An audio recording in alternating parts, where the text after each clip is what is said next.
Private sector credit access increases. Maria fire COI ongoing, and oil production holds steady.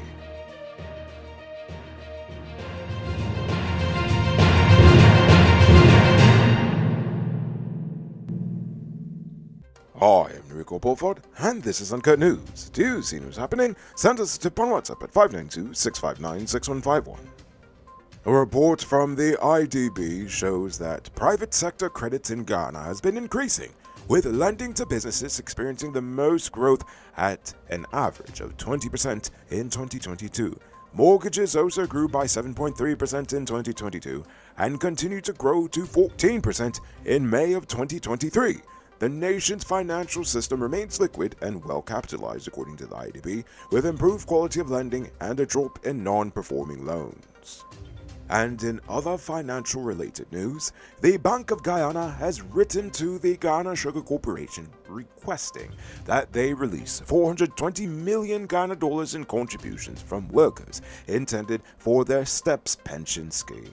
The letter was sent on August 15, 2023, and the Bank of Guyana stated that the non-payment of the amounts to the Sugar and Trading Enterprises pension scheme constitutes a breach of trust. Immediate payment was requested by the bank. Now for political news. Jagdeo stated that the PPP will only work with the opposition on constitutional matters and nothing of power sharing, echoing the president's feelings on the matter as well. The president had expressed willingness to meet with the opposition leader, but Jagdeo believes the PPP should work directly with the people themselves. The vice president also believes that the U.S. brokered talks between the government and opposition are unnecessary. Jagdeo accused the opposition of having no interest in the development of the nation or Afro-Guyanese, and only pursuing self-interest. The government says that they won't be distracted by calls for inclusion from the opposition because Jagdeo believes they're not based on facts.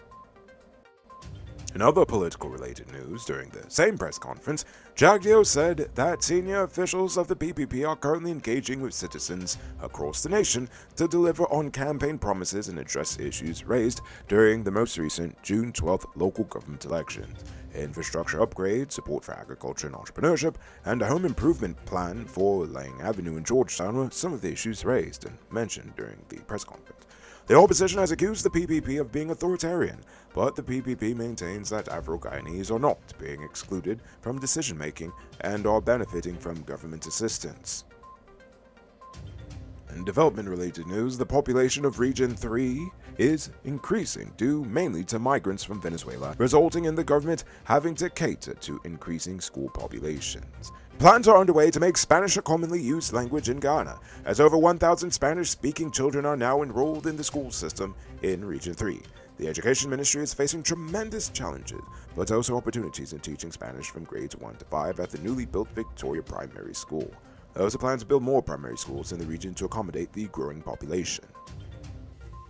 Attention truck owners. Between potholes, bad drivers, and high fuel prices, you've got 99 problems to deal with. But with Powered Automotive, your engine ain't one. That's because they stock high-quality parts and spares you need at prices you can't beat. Visit them at Lot 491 EE Eccles, or call or WhatsApp them at telephone number 697-0171. Save big on truck parts at Powered Automotive, the #1 heavy-duty truck parts store in Ghana. Tired of waiting on hold, tracking down a delivery driver, or carrying cash for your food orders? GT Eat is here to make your life easier. Ghana's first cashless food ordering and delivery app. Choose from Georgetown's top restaurants, pay securely with your card, and get your food delivered right to your doorstep. With the convenience of being able to order from your phone and the added feature of tracking your order, GT Eats is the ultimate solution for all your food needs. Download the app on Apple and Android stores and start ordering the easy way today. The Health Ministry says that Ghana has seen a drastic reduction in dengue cases after interventions by the government, including a nationwide fogging exercise and distribution of larvicidal chemicals.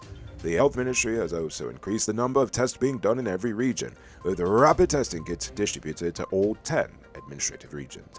Despite being above normal since March, the situation does not yet need to be classified as a crisis, but a technical working group has been activated to assess and implement actions to mitigate the public health threat, according to the Health Ministry. In other business-related news, Suriname's Fly Always will begin twice weekly direct flights between Ghana and Canada on Tuesdays and Sundays, with a 45-minute fuel stop in Punta Cana, Dominican Republic. The airline added the route to its schedule due to demand for flights between Georgetown and Toronto, currently only served by Caribbean Airlines. Now for crime news. The Mardia Dorm Fire Commission of Inquiry has interviewed 3 persons and received documents and reports from government ministries and agencies as it probes the fire that killed 20 children and injured several more last May. The commission wants persons of interest to know that there is nothing to fear in coming forward and offering information or evidence. Public hearings may commence in mid-September, but those involving survivors of the fire will be held in camera and thus not broadcasted. Over in Berbice, the police are still working on solving the brutal murders of Melissa Arokiam and her 8-year-old son, Anthony Arokiam. As part of the investigation, the police have rearrested Melissa's older brother, Serrano Arokiam, and her neighbor, Dio Nares, for further questioning. The owner of White Boys Auto Spares and Bond plans to rebuild his business after a fire destroyed one of its 2 branches, causing almost $1 billion Ghana dollars in losses. The majority of the products were stored in the destroyed building, which housed an office area and a variety of spare parts for all types of vehicles. The cause of the fire is still under investigation. Now for today's oil update. In July of this year, the Liza projects in the Starbuck block showed steady production. Data from the Ministry of Natural Resources indicates that the projects produce an average of 387,620 barrels per day for a total of 12.02 million barrels for the month. Liza Phase 1 produced 148,170 barrels per day, while Liza 2 produced 239,450 barrels per day.